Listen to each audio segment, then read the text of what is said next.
Bien-aimés frères et sœurs dans le Seigneur, je salue comme de coutume chacun de vous dans le nom qui est au-dessus de tout nom, le nom de la rédemption, le nom du Seigneur et Sauveur Jésus-Christ. Et je souhaite de tout cœur à chacun de vous la grâce de pouvoir recevoir la parole de Dieu telle qu'elle est, c'est-à-dire que celle qui peut sauver vos âmes et celle qui peut faire entrer dans un héritage qui ne peut ni se fléter ni se corrompre, et que Dieu a réservé pour ceux qui l'a connu d'avance avant que le monde ne fût. Ainsi, quelle que soit votre communauté, quel que soit votre pays, quelle que soit la couleur de votre peau, Dieu vous aime et ce qu'il veut pour chacun de nous, c'est que nous puissions parvenir à la connaissance de la vérité et que nous puissions expérimenter le salut que nous a réservé bien avant la fondation du monde. C'est pourquoi nos émissions s'intitulent « L'heure de vérité, pas l'heure du mensonge », afin que, au travers de ces émissions, que vous puissiez entendre la vérité. Et le Seigneur dit que si vous demeurez dans ma parole et que ma parole demeure en vous, vous finirez, donc d'abord vous serez vraiment mes disciples, et vous finirez par connaître la vérité, et la vérité vous affranchira. Ainsi que la grâce Tout-Puissant repose sur chacun de vous, et que nous puissions devenir tous ensemble des vrais disciples de Jésus, de ceux qui sont vraiment acquis à sa cause, de ceux qui ont dédié leur vie à la cause de la parole de Dieu, et que la grâce Tout-Puissant repose sur chacun de vous. Nous disons merci à chacun de vous pour tout ce que vous faites pour l'œuvre de Dieu, pour vos prières pour nous, pour vos soutiens financiers et autres, pour tout ce que vous faites pour que l'œuvre de Dieu puisse aller de l'avant, que Dieu puisse vous récompenser en centuple. Et merci pour parfois des messages de sympathie que vous nous envoyez, que Dieu vous bénisse pour cela. Ainsi, pendant que nous allons nous tourner vers lui pour qu'il nous parle, nous vous demandons simplement de prendre de quoi noter, de quoi enregistrer et confronter tout ce que nous disons dans ces émissions avec les Saintes Écritures, parce que la parole de Dieu, elle est la seule vérité. Les interprétations des hommes ne sont pas la vérité. Et que Dieu nous aide à demeurer tout le temps dans sa parole, jusqu'à ce que nous allons passer de la foi à la vue, et que nous serons avec lui pour l'éternité. Bien-aimés frères et sœurs dans le Seigneur, nous sommes dans la parole de Dieu, et pas n'importe quelle parole de Dieu, la parole révélée pour notre temps. Nous ne vous prêchons pas des fables habilement conçues par des hommes, mais nous vous parlons valablement de la part du Seigneur, et que la grâce du Tout-Puissant repose sur chacun de vous, et que vous puissiez être capable de détecter la parole de Dieu et de la trompe du diable. Ainsi, nous voyons que nous vous parlons dans ces émissions du message biblique du temps de la fin, le message qui est conforme aux Saintes Écritures, pas un message qui est simplement parachuté en l'air, mais un message qui est conforme à ce que le prophète ont annoncé, un message conforme à ce que les apôtres ont enseigné. Et nous croyons que ceux qui sont de Dieu nous écoutent, et ceux qui ne sont pas de Dieu, en tout cas ce que nous disons, ça leur dit absolument rien. Et nous sommes en train de voir en particulier ce thème, la voix de Dieu, dans ces derniers jours. Nous sommes réellement dans les derniers jours, et la voix s'est fait entendre, la voix retentit sur toute la terre. Heureuses les personnes qui ont les oreilles pour entendre et qui ont les yeux pour voir et qui peuvent reconnaître réellement avec qui Dieu travaille et avec qui Dieu est en train d'œuvrer. Le Seigneur a dit, en envoyant ses disciples, ses véritables serviteurs, que celui qui vous écoute m'écoute, celui qui vous rejette me rejette, et celui qui vous rejette, celui qui me rejette, celui qui m'a envoyé. Ainsi que la grâce Tout-Puissant soit sur chacun de nous, pendant que nous écoutons sa parole, et sachez que nous sommes en train d'attendre l'un des plus grands événements qui est jamais arrivé depuis que le monde existe. Nous attendons l'enlèvement de l'épouse de Christ, et où des hommes et des femmes seront enlevés de cette terre. Ils vont expérimenter la transmutation de leur corps, ils vont expérimenter ceux qui sont décédés, la résurrection, et ils vont revêtir les corps incorruptibles, et nous attendons cela avec de cœurs vraiment qui sont dans la hâte, et nous croyons que notre Dieu n'est pas un homme pour mentir, et qu'il accomplira certainement tout ce qu'il a prévu donc dans sa parole, afin que nous puissions l'expérimenter. Alors pour ce sujet, la voix de Dieu dans ces derniers jours, nous avons pris deux écritures qui illustrent bien ce qui se passe dans ces temps de la fin. Nous allons d'abord lire Ésaïe au chapitre 40, les 5 premiers versets, et après nous irons dans 1 Samuel. Alors dans Ésaïe, il est écrit: Consolez, consolez mon peuple, dit votre Dieu. Parlez au cœur de Jérusalem et criez-lui. que sa servitude est finie, que son iniquité est expiée, et qu'elle a reçu de la main de l'Éternel au double de tous ses péchés. Une voix crie, préparez au désert le chemin de l'Éternel. Aplanissez dans le lieu aride une route pour notre Dieu. Que toute vallée soit exaucée et que toute montagne et toute colline soient abaissées. Que les coteaux se changent en plaine et les défilés étroits en vallons. Alors seulement, la gloire de l'Éternel sera révélée. Et au même instant, toute chair la verra, car la bouche de l'Éternel a parlé. Ça, c'est Ésaïe qui nous a parlé. Maintenant, quand nous allons dans 1 Samuel au chapitre 3, et je prends seulement les 3 premiers versets, pour le moment, il est écrit, le jeune Samuel était au service de l'Éternel devant Élie. La parole de l'Éternel était rare en ce temps-là, et les visions n'étaient pas fréquentes. En ce même temps, Élie, qui commençait à avoir les yeux troubles et ne pouvait plus voir, était couché à sa place.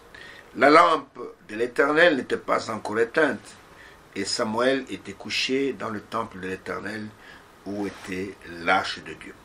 Verset 19 du 1 Samuel chapitre 3, Samuel grandissait, l'Éternel était avec lui et ne laissa tomber à terre aucune de ses paroles. Et que le Seigneur nous aide à comprendre ces choses. Ce sont des paroles mystérieuses, mais nous voyons que du temps de Samuel, il est dit que la parole de Dieu était rare et les visions n'étaient pas fréquentes. Et c'est exactement ce qui se passe au temps de la fin. Il y a beaucoup de paroles d'hommes, mais la vraie parole, elle est vraiment rare. Nous sommes réellement au temps de la famine, où les gens iront ça et là pour chercher la parole de l'Éternel, mais ils ne la trouveront pas. C'est Amos chapitre 8, verset 11 ou verset 14. Et nous voyons que Dieu a un message pour chaque période, pour chaque temps, pour chaque âge. Et nous voyons que chaque fois que Dieu se met en œuvre dans un temps donné, l'Antichrist se manifeste pour pouvoir contrecarrer ce que Dieu fait. Alors, chaque fois qu'il y a des conditions particulières dans un âge donné, la parole de Dieu, qui est comme un équipement, est donnée aux enfants de Dieu pour pouvoir résister à tout ce que Satan fait dans leur temps. Et nous voyons qu'au temps de la fin, nous n'avons pas échappé à cela. La voix de Dieu, en ces derniers jours, doit faire face aux conditions du temps de la fin. C'est-à-dire, c'est une parole appropriée pour le temps de la fin, sachant qu'au temps de la fin, Dieu va susciter un prophète qui va rétablir toutes choses. La parole de Dieu sera restaurée parce que le temps de la fin, c'est la finale. C'est le combat final entre Dieu et Satan. Et nous voyons qu'il y a beaucoup de choses qui seront faites là-bas. Mais Dieu doit donner à ses enfants une capacité spéciale à résister à tout ce que Satan fait dans leur temps. Il a fait dans tous les âges. Et au temps de la fin, dans les derniers jours, ce sera encore pire que dans les autres temps, parce qu'au temps de la fin, tous les démons qui ont agi dans tous les âges seront rassemblés dans l'âge de l'Odyssée pour la bataille finale. Et nous voyons que Dieu fait toutes choses conformément à sa parole. Ne l'oubliez pas. N'attendez pas l'accomplissement d'une parole quelconque si cette parole n'a pas été promise dans les Saintes Écritures. N'attendez pas un enlèvement imaginaire. Un enlèvement comme on enseigne aujourd'hui, nous sommes déjà enlevés, mais nous attendons la transmutation. N'attendez pas un tel enlèvement, il n'existe pas. Dieu, il est derrière sa parole pour l'exécuter, tel qu'il a dit à Jérémie, dans Jérémie chapitre 1er. Regardez le verset 11, le verset 12. Et l'Éternel s'adressant à Jérémie, voilà ce qu'il lui dit. Jérémie chapitre 1er, verset 11, verset 12. La parole de l'Éternel me fut adressée en ces mots. C'est Jérémie qui parle. Que vois-tu, Jérémie? Je répondis, je vois une branche dans mon Dieu, c'est un arbre. Et l'Éternel me dit, tu as bien vu, car je veille sur ma parole. Pas la parole d'un prédicateur, sur ma parole pour l'exécuter. Dieu veille sur sa parole. Quand la parole sort, elle ne peut pas rentrer à lui sans avoir exécuté le dessein pour lequel elle a été envoyée. Il dit, je veille sur ma parole pour l'exécuter. Et dans le psaume 138, je peux dire le deuxième verset, le psaume 138, regardez ce que le psalmiste dit ici à propos des paroles de promesse de Dieu. Dieu n'est pas un homme pour mentir, et il est dit dans le psaume 138, verset 2, « Je me prosterne dans ton saint temple, et je célèbre ton nom à cause de ta bonté et de ta fidélité. Car ta renommée s'est accrue par l'accomplissement de tes promesses. » C'est-à-dire que la renommée de Dieu, sa réputation se répand sur la terre à cause de l'accomplissement de ce qu'il a prédit et qui arrive fidèlement à ce qu'il a dit. Ainsi, nous voyons que Dieu fait toutes choses conformément à sa parole, et Dieu n'est pas un homme pour mentir, et sa parole ne peut pas faillir. Il a dit depuis l'Ancien Testament, dans le Nouveau Testament, dans Malachie chapitre 3 verset 6, il dit « Je suis Dieu et je ne change pas ». Et dans Hébreux chapitre 13 verset 8, il dit « Jésus-Christ est le même hier, aujourd'hui, pour toujours ». Ainsi nous voyons que la parole de Dieu est la seule qui est infaillible. Toute parole d'homme peut faillir, mais sa parole à lui ne peut pas faillir parce que sa parole et lui sont une seule et même personne. Et nous voyons que dans chaque âge, Dieu commence une œuvre. Et quand Dieu commence une œuvre, en premier, nous voyons que Satan vient pour contrecarrer cette œuvre. Il y a des choses qui apparaissent et l'Antichrist, l'esprit contraire à l'esprit de Christ, vient et sème des choses contraires. Et c'est pourquoi quand l'Église a commencé le jour de la Pentecôte. Quand l'Église a commencé par la puissance du Saint-Esprit, si vous voulez savoir ce qu'a été l'Église, tout ce qu'on appelle l'Église n'est pas l'Église. Allez dans le livre des Actes. Ce sont les actes du Saint-Esprit au travers des apôtres qui faisaient partie de la première Église. Allez là-bas, vous allez avoir la photo finish de l'Église telle qu'était l'Église était au commencement. Et nous voyons que cette Église, elle était puissante. Cette Église, elle marchait, je peux dire, par la puissance du Saint-Esprit. Cette Église, elle était, elle était tellement puissante que même l'ombre de Pierre guérissait les personnes qui étaient malades.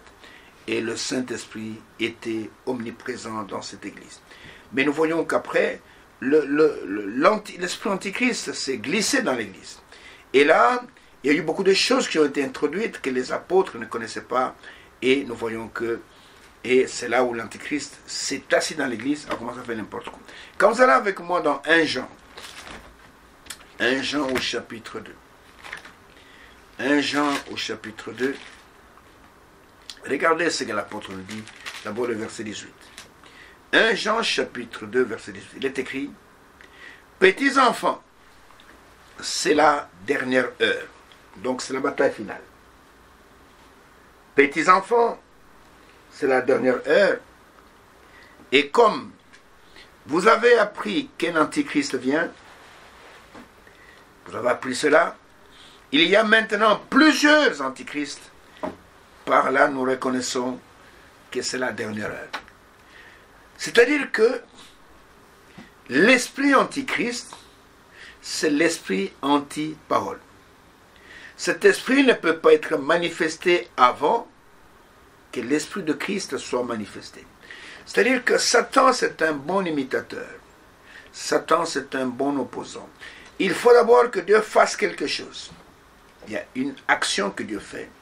Et directement, Satan oppose à cette action une réaction. Action contre réaction. Et nous voyons que l'apôtre dit, petits enfants, c'est la dernière heure. Et comme vous avez appris, c'est vrai, qu'un antichrist vient, vous avez appris ça, il y a maintenant plusieurs esprits antichrists. Regardez, il y a eu, le jour de la Pentecôte, Dieu a suscité une seule église. Pas deux, pas trois, pas quatre, une seule église. Mais aujourd'hui, nous avons plusieurs dénominations qui se disent être chrétiennes, qui se combattent les unes contre les autres et qui prétendent être toutes être l'épouse de Christ. C'est impossible. Dieu n'est pas un Dieu de confusion. Et Dieu, il est Dieu de sa parole. Je veille sur ma parole pour pouvoir l'exécuter. Et nous voyons qu'il y a plusieurs maintenant esprits antichrist qui se sont levés, qui ont créé même des églises et qui passent pour être des véritables églises. Mais je vous dis, la seule église que Dieu connaît, c'est celle qu'il conduit, qu'il dirige lui-même par son propre esprit et là où se trouve la parole de Dieu. L'église véritable, elle est l'appui et la colonne de la vérité. L'église véritable n'est pas un berceau de confusion. Non. L'église véritable, elle est l'appui et la colonne de la vérité. C'est écrit dans 1 Timothée chapitre 3, verset 1. Et nous voyons que Dieu, il conduit l'église uniquement par son esprit. Et dans 1 Jean, toujours au chapitre 4, 1 Jean chapitre 4, du verset 1 jusqu'au verset 3, il est écrit ceci: Bien-aimés, n'ajoutez pas foi à tout esprit. Faites attention, ne croyez pas à tout ce que les esprits racontent, mais éprouvez les esprits pour savoir s'ils sont de Dieu, car plusieurs faux prophètes sont venus dans le monde. Regardez ce qui se passe dans le monde. Vous avez des églises qui se disent les églises de l'esprit. Et quand ils commencent leur adoration, il y a plusieurs esprits qui parlent au milieu d'eux. Ils n'ont aucun discernement pour savoir que ça vient de Dieu, ça ne vient pas de Dieu. Pour eux, tout ce que l'esprit dit, ou les esprits disent, tout cela vient de Dieu. Et l'apôtre dit, bien-aimés, n'ajoutez pas foi, ne croyez pas à tout esprit, mais éprouvez les esprits pour savoir s'ils sont de Dieu, car plusieurs faux prophètes sont venus dans le monde. Écoutez maintenant le verset 2. Reconnaissez ceci, l'esprit avec majuscule de Dieu. Tout esprit qui se déclare publiquement pour Jésus-Christ, qui se déclare publiquement pour Jésus-Christ, venu en chair, est de Dieu. Voici un verset mystérieux. Je pose la question à ceux qui ont étudié la Bible, à ceux qui prétendent avoir bien maîtrisé la théologie. Pourquoi est-il écrit ici que tout esprit qui se déclare publiquement pour Jésus-Christ, venu en chair, est de Dieu? C'est que Jésus a une autre nature. Il est dit ici, l'esprit qui confesse que Jésus-Christ est venu en chair. C'est que la divinité a été manifestée en chair. C'est ça le véritable Saint-Esprit, c'est le véritable Esprit de Dieu.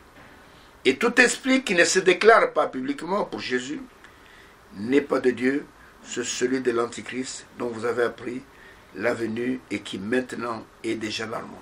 Regardez dans les églises, les gens ont difficile à croire que Jésus-Christ est Dieu. Ils ont difficile à croire que la divinité est venue habiter parmi nous dans un corps de chair. Et ils sont en train d'adorer des saints morts, ils sont en train d'adorer des fondateurs d'église. Mais quant à Jésus, écoutez, c'était un prophète, c'était un homme bien, et d'autres disent même, écoutez, c'est la deuxième personne de la Sainte Trinité. Mais ils ne reconnaissent pas que ce Jésus, c'est quelqu'un qui avait une autre forme, qui est venu dans un corps de chair, qui habitait parmi nous. Et nous avons contemplé sa gloire, comme la gloire du Fils unique venu du Père, et qui est rentré dans la gloire. Quiconque ne reconnaît pas cela, que Jésus était la divinité incarnée dans un corps de chair, celui-là, et la Bible dit, c'est l'esprit antichrist. Et nous voyons que la Bible dit, dans Jean chapitre 1er, au commencement était la parole. Et la parole était Dieu, et la parole était avec Dieu. Et toutes choses ont été faites par elle, et rien de ce qui a été fait n'a été fait sans elle. En elle, dans la parole, était la vie, et la vie était la lumière des hommes. Et nous voyons que celui qui ne reconnaît pas cela, c'est lui qui ne confesse pas, et tout esprit qui ne déclare pas que Jésus n'est pas venu en chair, n'est pas de Dieu, mais il est de l'Antichrist. Et au verset un peu plus loin, il dit, vous petits-enfants, vous êtes de Dieu, et vous les avez vaincus, car celui qui est en vous est plus grand, il est plus fort que celui qui est dans le monde. Donc, nous comprenons par là, mes bien-aimés frères, qu'il y a un esprit de Dieu, il y a plusieurs esprits antichrist. Il y a plusieurs esprits qui sont, quand vous entendez anti, c'est-à-dire contre. Antichrist, c'est anti-parole. Christ était la parole manifestée. Quand on dit anti, c'est anti-parole. Et nous voyons que au temps de la fin, y compris, donc les temps de la fin sont dans les derniers jours commencent depuis le jour de la Pentecôte, ça commence aujourd'hui, et au temps de la fin, et frères, et Dieu va avoir une œuvre à faire, et cette œuvre, quand elle sera faite, et l'ennemi sera là pour pouvoir s'opposer à cela. Et nous voyons qu'au temps de la fin, comme il est dit, c'est le temps de la fin, c'est la bataille finale, c'est le combat ultime entre Dieu et Satan, et nous voyons que Satan va multiplier des ruses pour amener plusieurs à la perdition. Il va utiliser beaucoup de tactiques pour pouvoir amener plusieurs dans la mort, et c'est pourquoi la voix de Dieu est venue. La voix de Dieu dans ces derniers jours, elle est venue, elle parcourt toute la terre, et elle est venue pourquoi? Pour ramener les enfants de Dieu à la maison, au bercail, pour que ceux qui sont de Dieu écoutent sa voix et échappent à la mort. Et le combat fait rage, mais je peux vous assurer que même si le combat fait rage, la victoire est certaine. Donc il y a une action de Dieu et il y a une réaction de l'ennemi, et ça va aller comme ça, d'action en réaction. Dieu suscite des serviteurs, Satan aussi en suscite les siens, et qui sont des prédicateurs de mensonges qui viennent pour tromper les gens. Et nous voyons qu'il y a la véritable église, il y a aussi beaucoup de fausses églises. Il n'y a qu'une seule église véritable, c'est le corps mystique de Jésus-Christ. Les assemblées que nous avons, c'est vrai, nous nous rassemblons là-bas physiquement pour pouvoir adorer le Seigneur, mais il n'y a qu'une seule église, c'est celle dont Jésus est le fondateur et l'architecte. Et nous voyons que les messages du temps de la fin doivent rencontrer les conditions du temps de la fin et doivent y faire face. Alors, si nous voulons comprendre réellement ce que ce message est venu faire au temps de la fin, il est primordial que nous puissions d'abord savoir qu'est-ce qui va se passer au temps de la fin. Quels sont les événements qui seront manifestés au temps de la fin et qui seront en opposition avec la parole de Dieu. Vous comprenez? Nous allons d'abord voir cela. Et nous voyons qu'au temps de la fin, la Bible témoigne partout que ce sera des temps très difficiles. Et il y aura beaucoup de gens qui vont abandonner la foi, nous allons le voir, et qui vont s'attacher à des doctrines des démons. Les temps de la fin, ce seront des temps de l'apostasie. C'est les temps où les gens vont tout abandonner et abandonner la voie de Dieu. Regardez aujourd'hui ce que les gens font, et avec l'homosexualité, avec les gens qu'on appelle transgenres, où les hommes vont se faire opérer pour devenir des femmes vont se opérer pour devenir des hommes, c'est vraiment le comble de l'abomination. Et le message qui vient de la fin sera tellement puissant, sera tellement percutant, qu'il doit s'opposer à tout ce qui va se passer au temps de la fin. Alors nous allons voir avec les Écritures qu'est-ce qui se passe exactement au temps de la fin. Prenons la première épître de Timothée, plutôt la deuxième épître de Timothée. 2 Timothée au chapitre 3, et Paul nous parle des derniers jours, de ce qui va se passer au temps de la fin. Commençons par le verset 1er. 2 Timothée 3, verset 1er, et nous irons jusqu'au verset 10. Il est écrit ceci. Sache que dans les derniers jours, Paul s'adresse à Timothée, qui était un jeune prédicateur, qui était son enfant dans la foi. Sache que dans les derniers jours, il y aura des temps difficiles. C'est Paul par inspiration qui parle à Timothée. Car les hommes, c'est une prophétie, seront égoïstes, amis de l'argent, fanfarons, hautains, blasphémateurs, rebelles à leurs parents, ingrats, irréligieux, insensibles, déloyaux, calomniateurs, intempérants, cruels, ennemis des gens de bien, traîtres, emportés, enflés d'orgueil, aimant le plaisir plus que Dieu, ayant l'apparence de la piété, mais reniant ce qui en fait la force. Éloigne-toi de ces hommes-là. Il en est parmi eux ceux qui s'introduisent dans les maisons et qui captivent les faibles femmes chargées de péché, agitées par des passions de toute espèce, apprenant toujours et ne pouvant jamais arriver à la connaissance de la vérité. Je m'arrête d'abord un peu là. C'est un tableau sombre de ce qui va arriver au temps de la fin.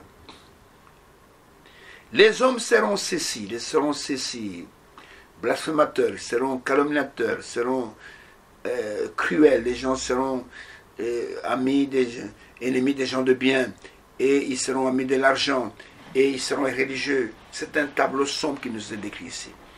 Alors, Dieu sachant cela, que les hommes seront dans cet état, Dieu va nous envoyer un message au temps de la fin pour préparer son peuple à lui, et ce peuple doit être sans tache ni ride ni rien de semblable. Ce peuple doit être saint. Pendant que le monde va se pervertir, pendant que le monde va se plonger dans les plaisirs, et même plus de plaisirs que Dieu, pendant qu'ils seront dans la pornographie et toutes sortes de choses pareilles, il y a un peuple qui, lui, marche lentement mais sûrement vers la sainteté et la pureté. Vous comprenez? Et il y en a, ils sont dans les églises, apprenant toujours, ayant des Bibles en main, mais ne pouvant jamais arriver à la connaissance de la vérité parce qu'ils se sont éloignés de Dieu. Et Paul dit à Timothée, en fait c'est pas Timothée qui passe là, à nous qui sommes au temps de la fin, éloigne-toi de ces hommes-là. Et il y en a parmi eux qui s'introduisent dans des maisons et qui captivent des faibles femmes, qui en font leur proie et qui courent avec des femmes mariées, avec des femmes des prostituées, qui captivent des femmes, et tout ça au nom de la religion, et qui en font leur proie, et ces femmes sont agitées par des passions infâmes, et nous voyons que ce sont les conditions du temps de la fin. Mais je peux vous dire ceci, si ce tableau est sombre, Dieu a un peuple qui marche dans la lumière. Parce que dans Zacharie chapitre 14, le prophète Zacharie chapitre 14, et rien que le verset 7 qui est tout le temps dans notre générique, Zacharie chapitre 14, verset 7, regardez, en parlant du temps de la fin, c'est le prophète de l'heure qui nous a révélé ce verset, il dit, ce sera un jour unique, connu de l'Éternel, et qui ne sera ni jour ni nuit, mais vers le soir, il y aura de la lumière. C'est-à-dire que ce sera un jour sombre, un jour brumeux, qui ne sera ni jour ni nuit, mais vers le soir. Et vous savez que le soir, le soleil se couche. Mais Dieu dit, au soir, pendant qu'il se couche, la lumière va apparaître, et vers le soir, la lumière apparaîtra. Et nous voyons que dans Ésaïe au chapitre 60, il y a une prophétie là qui s'adresse à la véritable Église. Et regardez du verset 1er jusqu'au verset 3, arrêtons-nous seulement là-bas. Il est dit, lève-toi, sois éclairé, car ta lumière arrive. Et la gloire de l'Éternel s'élève sur toi. Voici les ténèbres couvrent la terre, l'obscurité le peuple. Mais sur toi, uniquement sur toi, l'Éternel se lève. Vous entendez ça? Sur toi, l'Éternel se lève comme une lumière. Sur toi, sa gloire apparaît. Des nations marchent à ta lumière, et des rois à la clarté de tes rayons. Lève-toi et sois éclairé, car ta lumière, pronom possessif, ta lumière arrive. Mes bien-aimés frères, mes bien-aimées sœurs, cette lumière qui vient au temps de la fin, c'est la lumière de l'épouse. C'est la lumière de la véritable Église. Ce n'est pas la lumière de tout le monde. Mais les nations profitent de cette lumière. En fait, ils sont éclairés par les éclats de rayons qui viennent de cette lumière. Lève-toi et sois éclairé, car ta lumière arrive. Les nations marchent donc à ta lumière et des rois à la clarté de tes rayons. Si aujourd'hui, écoutez-moi bien, les églises de réveil, les dénominations ont un peu de lumière, c'est parce que la lumière de l'épouse est là. Ils en profitent. Mais il arrivera un temps où cette lumière sera ôtée du milieu des nations. Et Dieu va se tourner vers Israël et les nations vont être plongées dans les ténèbres. Et nous voyons que, au temps de la fin, les ténèbres seront telles que la condition humaine sera terrible. Les gens seront orgueilleux, fanfarons, amis de l'argent, ils feront toutes sortes de choses. Ils auront l'apparence de la piété, mais ils en ignorent même ce qui en fait la force. Et ils renient tout cela. Et Paul dit à Timothée, éloigne-toi de ces hommes-là. Et ils vont aller dans les maisons des femmes, les maisons de veuves, les maisons de jeunes filles, et ils vont courir avec ces jeunes filles, et ils vont apprendre dans les écoles de théologie, dans les séminaires, grands et petits séminaires, dans les écoles bibliques. Ils vont aller là-bas, faire 7 ans, 8 ans de théologie, mais ils ne parviendront jamais à la connaissance de la vérité. Et l'impureté sera sur la terre. Les gens seront, ils aimeront plus le plaisir que Dieu, et il y aura des choses terribles qui vont se passer sur la terre. C'est ce que nous sommes en train de vivre maintenant. C'est pourquoi Dieu, dans sa grâce, va nous envoyer un prophète majeur, un prophète puissant, qui viendra avec une parole qui va rencontrer les conditions du temps de la fin. Regardez que ce prophète, quand il fut né, il était encore jeune, il avait l'âge de 7 ans. Dieu est descendu dans un tourbillon. Il lui a parlé. Pendant que son père, qui était un trafiquant d'alcool, l'avait envoyé chercher de l'eau à la rivière pour mettre dans son alambic ou son usine de whisky, et que l'enfant revenait avec l'eau, il a voulu se reposer sous un arbre, un peuplier, qui n'existe pas chez nous, c'est dans ce pays là-bas. Et cet enfant, quand il s'est mis sous l'arbre, il a entendu un tourbillon, et il s'est demandé d'où venait le tourbillon, mais le tourbillon, quand il vient, il avance, mais ce tourbillon n'avançait pas, le tourbillon était dans l'arbre, et il montait, il descendait, il montait, et brusquement, l'enfant entend une voix comme la voix d'un homme. Et cette voix lui dit, ne bois pas, ne fume pas, ne suis pas ton corps d'aucune manière.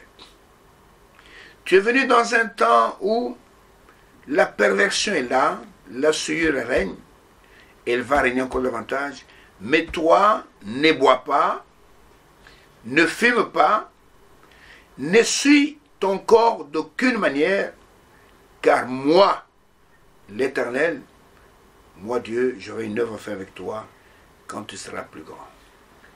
L'enfant, quand il a entendu la voix, et il ne voyait personne, l'enfant s'est mis à fuir. Tout comme le petit Samuel, il ne connaissait pas encore Dieu. Le petit Samuel, dans 1 Samuel chapitre 3, il dormait dans le temple. Pas le temple, là où était l'arche à Silo, le temple n'existait pas encore. Et là, Dieu l'appelle pendant la nuit. Samuel, Samuel. Le petit se réveille, il court vers le sacrificateur Élie. Il lui dit, me voici, tu m'as appelé. Il lui dit, non, je ne t'ai pas appelé. Il dormait là où était l'arche. Et Élie était à côté de l'arche, l'enfant était un peu plus loin. Et va te rendormir. L'enfant s'endort.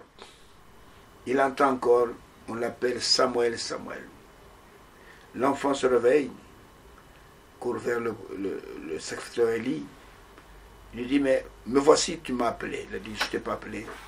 Et le grand sacrificateur Élie a compris que c'était l'Éternel qui appelait l'enfant. Il dit, je comprends maintenant ce qui se passe. C'est Dieu qui t'appelle. Va maintenant te coucher. Quand il va t'appeler, dis-lui simplement, me voici Seigneur, parle car ton serviteur écoute. Et nous voyons que le petit Samuel est allé se coucher sur sa couche. Je pense qu'il ne s'est même plus endormi. Et quand il a entendu encore la voix, Samuel, Samuel, il s'est levé de son lit. Il a dit, Seigneur, me voici, parle, car ton serviteur écoute. Et là, Dieu va lui parler. Et nous voyons que ce messager de cet âge aussi, il ne connaissait pas Dieu. Quand il a entendu la voix, lui, il a fui. Il est allé dire à sa maman, maman, il y a un homme dans cet arbre. Un homme m'a parlé, mais il ne savait pas que c'était Dieu qui lui parlait. Et ici, nous voyons que, au temps de la fin, la parole aussi sera rare, comme c'était le cas du temps de Samuel. Et il y aura beaucoup d'abominations, même dans les églises. Et il y aura des prédicateurs qui vont capturer des femmes avec de faibles esprits. Et ils vont commettre des choses les plus abominables. Et au verset 7, il est dit, apprenant toujours et ne pouvant jamais arriver à la connaissance de la vérité. Et ajoutons le verset 8, il est dit, de même que Jeannès et Jambres,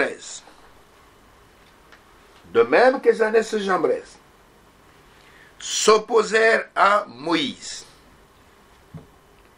De même, ces hommes s'opposent à la vérité, étant corrompus d'entendement, réprouvés en ce qui concerne la foi. Je m'arrête d'abord un peu sur ce verset. De même que Jeannès et Jambres. Qui étaient Jeannès et Jambres? C'étaient les magiciens que Pharaon avait appelés pour s'opposer à Moïse. Dans le livre de la Genèse, on ne donne pas le nom de ces magiciens. Et ici, Paul, il a eu certainement ça par révélation. Il dit, de même que ces hommes que Pharaon a appelés et qui sont venus pour contrecarrer ce que Dieu faisait au travers de son serviteur, ils sont venus pour s'opposer à Moïse. Qui était Moïse? Le messager de l'heure. L'homme mandaté pour ce temps-là. L'homme qui avait la parole pour ce temps-là. Et cet homme envoyé de Dieu. Et voici que des personnes se lèvent contre lui pour s'opposer à Moïse.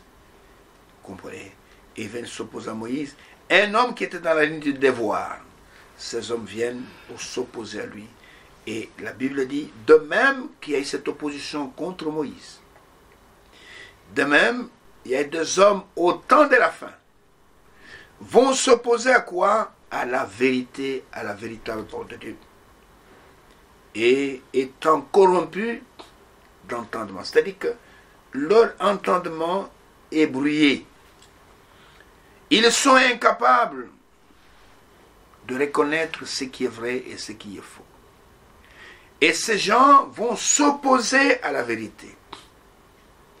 Regardez, ce message est venu, il est maintenant pratiquement dans le monde entier. Et je peux vous dire avec assurance que dans ces émissions et partout où ce message est apporté dans sa pureté, c'est la vérité de Dieu qui vous est apportée. Ce message du temps de la fin, c'est la vérité de Dieu pour cette heure.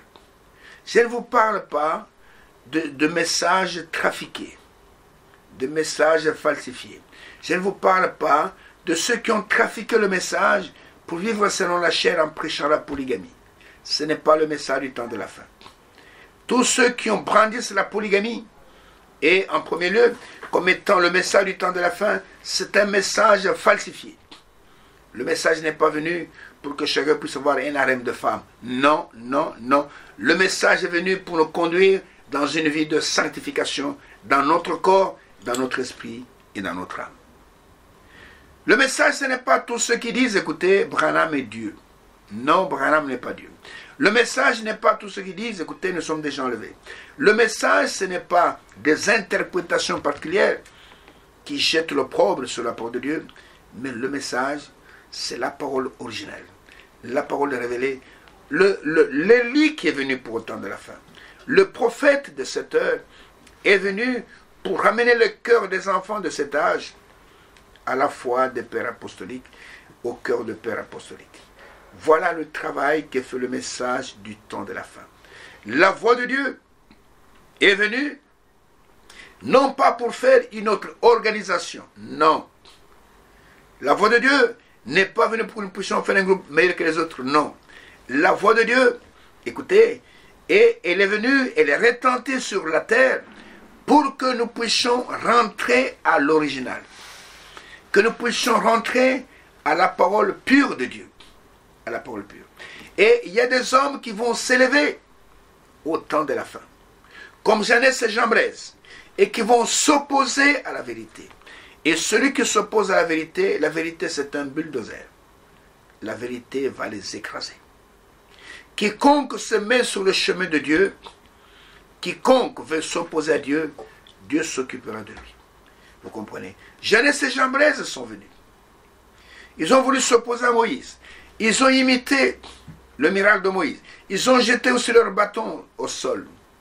Et leurs bâtons sont devenus aussi des serpents. Moïse n'a pas paniqué. Dieu est entré en scène. Et il a permis que le serpent de Moïse avale le serpent de Jeannès et Jambres. Et Jeannès et Jambres étaient venus avec des bâtons. Ils sont rentrés chez eux sans bâton. Toute la puissance de l'Égypte a été avalée par le serpent de Moïse. Et Moïse, quand il a pris son serpent, qui a avalé le serpent Jeannès et Jambres, et il a emporté toute la magie de l'Égypte, ils sont restés nus. Vous comprenez? Ils vont s'opposer à la vérité. Quiconque s'oppose à ce que Dieu fait, quiconque s'oppose à ce que Dieu dit, il aura des comptes à rendre à Dieu lui-même. Et il est dit, de même que j'en ai, de la même manière. Et aujourd'hui, nous prêchons la vraie parole de Dieu. Nous disons aux gens, par exemple, que il n'est pas permis à la femme d'enseigner. Les gens pensent que c'est quelque chose qui sort de notre esprit. Nous avons inventé une histoire. Non, nous n'avons pas inventé une histoire. C'est la pure parole de Dieu. Vous trouvez, prenez, c'est pas moi, 1 Timothée chapitre 2, je peux vous le lire rapidement, pour les têtus qui ne veulent pas revenir à la parole de Dieu. 1 Timothée chapitre 2, commençant par le verset 11, même jusqu'au verset 15. Voilà ce qui est écrit à propos des conditions du temps de la fin. Que la femme écoute l'instruction en silence, avec une entière soumission. Je ne permets pas, c'est Paul qui parle, mais c'est Dieu qui parle au travers de Paul. Faites attention, ne dites pas que ça c'est Paul. Non, c'est Dieu qui parle au travers de Paul. Je ne permets pas à la femme d'enseigner, ni de prendre de l'autorité sur l'homme. Mais elle doit demeurer dans le silence. Cela ne veut pas dire qu'elle ne peut pas prier. Non, elle peut prier. Cela ne veut pas dire qu'elle ne peut pas parler en langue. Elle va parler en langue. Mais ici, demeurer en silence, c'est en rapport avec l'enseignement, avec la prédication. Je ne permets pas à la femme d'enseigner. Si tu es une fille de Dieu ou un fils de Dieu, tu diras Amen à cela. Si tu t'opposes à cela, tu es semblable à Jeannès et Jambres, qui s'opposent à la vérité. Car Adam a été formé le premier, Ève ensuite. Adam n'a pas été séduit, mais la femme séduite s'est rendue coupable de transgression. Elle sera néanmoins sauvée en devenant mère. Ce n'est pas la maternité qui sauve la femme, non. Si elle persévère avec modestie, dans la foi, dans l'amour et dans la sainteté. Je ne permets pas à la femme d'enseigner. Et la voix de Dieu dans ces derniers jours nous dit ça. Et nous trouvons des archibishops, des archevêques qui disent, écoutez, Paul a dit ça, mais moi j'ai dit ça. Tu montres clairement que tu es un rebelle. Tu es semblable à Jeannès et Jambres. Et dans 1 Corinthiens au chapitre 14, 1 Corinthiens au chapitre 14, et le même Paul parle en Corinthiens, tape son poing sur la table, et voilà ce qu'il leur dit, et commençant par le verset 32, jusqu'au verset 40, il dit, et les esprits des prophètes sont soumis aux prophètes, car Dieu n'est pas un Dieu de désordre, mais de paix. Comme dans toutes les églises des saints, pas l'église de démons, l'église des saints. Et si tu es une église des saints, tu vas obéir à ça. C'est ce que Paul dit ici. Que les femmes se taisent dans les assemblées, car il leur est pas permis d'y parler, mais qu'elles soient soumises, comme le dit aussi la loi. Si elles veulent s'instruire sur quelque chose, qu'elles interrogent leur mari à la maison. Sinon, pas de mari, il y a le pasteur qui est là. Car il est malséant, mauvais, ça sent mauvais, à une femme de parler dans l'église. Est-ce de chez vous que la parole de Dieu est sortie? Ou est-ce à vous seul qu'elle est parvenue? Si quelqu'un croit être prophète ou spirituel, qu'il reconnaisse que ce que je vous écris, c'est Paul qui dit, est un commandement du Seigneur. Et si quelqu'un l'ignore, qu'il l'ignore. Ainsi donc, frères, ainsi de suite, apprenez, aspirez au don de prophétie et n'empêchez pas de parler en langue, mais que tout se fasse avec bienséance et avec ordre. Est-ce la parole de Dieu est sortie de chez vous? Ou est-ce à vous seul qu'elle est parvenue? La parole est sortie de Jérusalem. La parole n'est pas sortie de la RDC. Elle n'est pas sortie, c'est pas moi de l'Angola. La parole n'est pas sortie de la Turquie, je ne sais pas de quel pays dans le monde. Non. La parole est sortie de Jérusalem.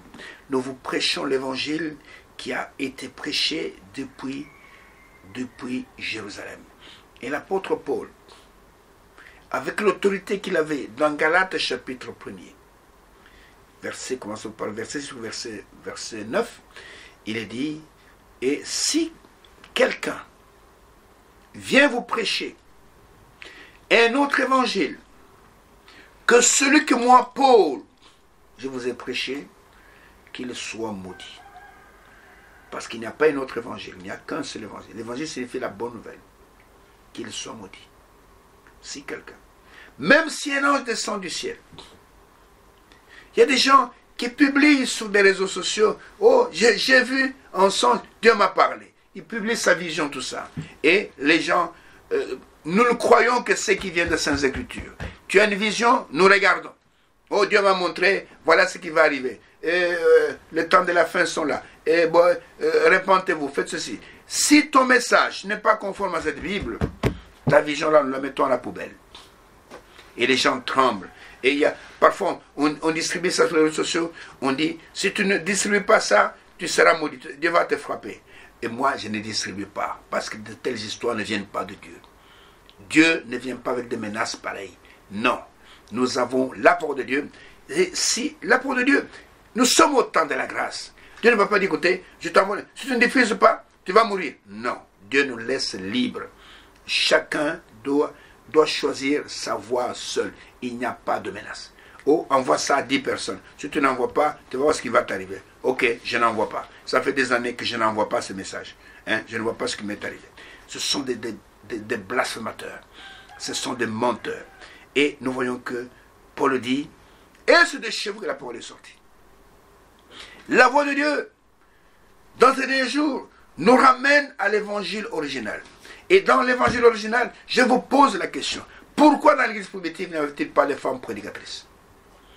Donnez-moi un seul nom d'une femme prédicatrice. Dans l'église primitive. Avec les Pierre, avec les Thomas, avec les Jacques. Donnez-moi un seul nom. Ça n'existe pas. Et nous sommes ramenés à ce qu'eux croyaient. Ça n'existe pas. Tous les ministères de la parole sont masculins. Et Paul dit, je ne permets pas à la femme d'enseigner. Il dépend de l'autorité sur l'homme. Il doit demeurer dans le silence. Qui écoute ça? Mais il dit, de même que Jeannès et Jambres s'opposèrent à Moïse, nous avons aujourd'hui, même dans les assemblées du message, les gens qui vous présentaient la parole de Dieu, ils s'opposent à la parole de Dieu. Ils nous appellent des biblistes.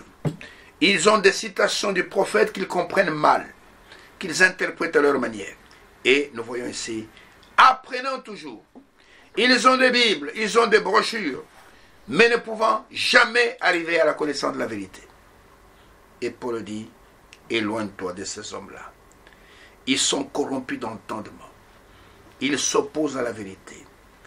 Et au verset 9, il dit, mais ils ne feront pas de plus grands progrès. Oh, ça c'est très bien. Car leur folie sera manifeste pour tous, comme le fut celle de ces deux hommes.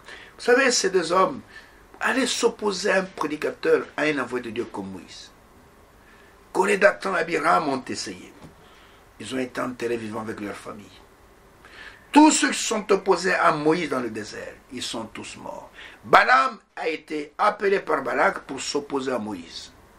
Et Balaam est mort. Balaam a été tué. Nombre chapitre 30. Balaam a été tué. On ne se moque pas de Dieu. Tous ceux qui s'opposent à ce que Dieu fait aujourd'hui. La voix de Dieu est en train de parcourir la terre pour chercher les enfants de Dieu qui sont dispersés. Quiconque se met sur sa voie, et il s'expose à des représailles terribles. Les gens pensent que nous sommes des aventuriers. Nous ne sommes pas des aventuriers. Nous vous annonçons la vraie parole de Dieu. Nous avons parlé pendant longtemps, pendant 2 ou 3 émissions, de la sémence du serpent. La sémence du serpent, c'est la voix de Dieu dans ce dernier jour qui est venue nous l'annoncer, nous révéler cela. Ce sont des mystères cachés. C'est pour nous montrer comment Satan a commencé et nous verrons comment il va se terminer. Alors nous voyons que ils sont corrompus d'entendement. Ils s'opposent à la vérité. Mais ils ne feront pas de plus grand progrès car leur folie sera manifeste. C'est pourquoi l'apôtre pouvait dire que voici comment reconnaître l'esprit de vérité et l'esprit de l'erreur. Et il dit, nous sommes de Dieu. Celui qui connaît Dieu nous écoute. Celui qui ne connaît pas Dieu ne nous écoute pas. C'est là qu'on reconnaît l'esprit de l'erreur et l'esprit de vérité. Vous comprenez? Et je peux m'appliquer à ce verset aussi. C'est vrai que dans ces émissions, je le dis en toute sincérité, nous faisons entendre le son de la véritable trompette. Celui qui réellement connaît Dieu reconnaîtra que ce que nous vous disons, c'est la vérité de l'évangile. Il va. Vous savez, j'ai beaucoup de témoignages sur ces émissions. Ce n'est pas, je ne vous parle pas en l'air. Non seulement dans notre pays, même à l'étranger. Et nous voyons que les temps de la fin seront des temps terribles, où les gens vont s'opposer ouvertement à la vérité, mais ils ne feront pas de plus grand progrès parce que Dieu n'échoue jamais. La victoire a été complète sur le bord du calvaire et nous irons jusqu'à la fin. Et Paul dit à Timothée, au verset 10 de Timothée 3, « Pour toi, tu as suivi de près mon enseignement, ma conduite, mes projets, ma foi, ma douceur, mon amour, et puis quoi? Ma constance. » Ici, il veut dire ceci. Tous les véritables serviteurs de Dieu, et pas seulement serviteurs de Dieu, mais je peux dire tous les véritables croyants, ils ont une foi constante dans la parole de Dieu. Ils n'ont pas une foi en dents de scie. Aujourd'hui, ils croient ceci, demain, ils croient ceci. Demain, ils croient ceci, après-demain, ils croient ceci. Non. Ils ont une foi constante. Ils n'ont qu'un seul Dieu. Ils n'ont qu'une seule doctrine, c'est la doctrine de Christ. Ils ne changent pas d'évangile. Et ce Dieu s'appelle le Seigneur Jésus-Christ. C'est le seul qui a été manifesté en chair. Et ils ne croient pas que Branham est Dieu ou quelqu'un d'autre est Dieu. Et ils n'ont pas d'autre intercesseur. Ils n'ont qu'un seul intercesseur. Cet intercesseur, c'est Jésus-Christ homme. S'il vous plaît, le détail est important, un détail. Jésus-Christ homme. Et nous voyons que au temps de la fin, l'apostasie sera tellement forte. Les gens vont abandonner la parole. Les gens vont s'attacher à des doctrines de démons. Oh, comme il est écrit, on n'aura pas le temps de lire cela, mais je le lirai pour la mission qui va suivre. Et prenons rapidement 2 Pierre chapitre 2. 2 Pierre chapitre 2, on va peut-être terminer par cette écriture-là. Et regardez ce qui est écrit. 2 Pierre chapitre 2. Ça sont les conditions du temps de la fin. Et le message qui vient doit s'opposer à ces choses. Il est écrit, verset 1 jusqu'au verset 3, il y a eu parmi le peuple des faux prophètes. Et il y aura de même parmi vous des faux docteurs, qui introduiront sournoisement des sectes pernicieuses, et qui reniant le maître qu'ils ont racheté, celui qui a payé le prix de leur achat, ils vont le renier, attireront sur eux une ruine soudaine. Plusieurs les suivront dans leur dérèglement, et la voix de la vérité sera calomniée à cause d'eux. Ce n'est pas ce que nous vivons aujourd'hui. Par cupidité, Ils vous exploiteront au moyen de paroles trompeuses. Eux que menace depuis longtemps la condamnation et dont la ruine ne sommeille point. C'est-à-dire, leur destination, c'est la ruine. Leur destination, c'est le péril, ils vont périr. Et la voie de la vérité sera calomniée à cause d'eux. Beaucoup de gens rejettent le message aujourd'hui à cause de faux frères, de faux docteurs, qui ont fait de ce message une occasion de vivre selon la chair, qui ont fait de ce message une occasion de marier plusieurs femmes, qui ont fait de ce message une occasion d'avoir beaucoup d'argent, qui ont fait de ce message une occasion de vivre n'importe comment, de boire et de vivre dans la débauche. Et la Bible dit, leur ruine ne sommeille point. C'est-à-dire qu'ils sont destinés à la colère. Et le message que nous avons reçu, qui est un message de pureté, vous voyez que le prophète lui-même, on lui a dit, ne bois point, ne fume point, ne suis pas ton goût d'aucune manière, car quand tu seras grand, j'ai une œuvre à faire avec toi. Et ce qui a été dit pour le prophète, c'est le caractéristique des enfants de Dieu dans ces temps de la fin. C'est-à-dire que nous devons nous garder de toute souillure. Et la Bible dit, dans 2 Corinthiens chapitre 7, verset 1er, ayant donc de telles promesses, des promesses merveilleuses, purifions-nous de toute souillure, de la chair comme de l'esprit, en achevant, écoutez, notre sanctification dans la crainte de Dieu. Purifions-nous de toute souillure, en achevant notre sanctification dans la crainte de Dieu. Dieu n'a pas de demi-enfants, il n'a pas de demi-prédicateurs. Dieu n'a pas de prédicateurs impudiques, il n'a pas des enfants impudiques. Dieu n'a pas des enfants escrocs. Dieu n'a pas de pasteurs coureurs de jupons, ça n'existe pas.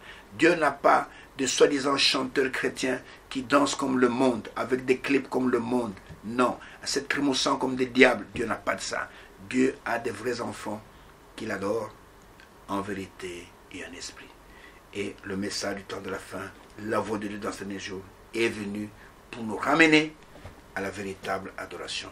Que celui qui a des oreilles pour entendre, qu'il entende. Toute voix ne vient pas de Dieu, mais il y a la voix de Dieu. Et sa voix, c'est la voix de sa parole.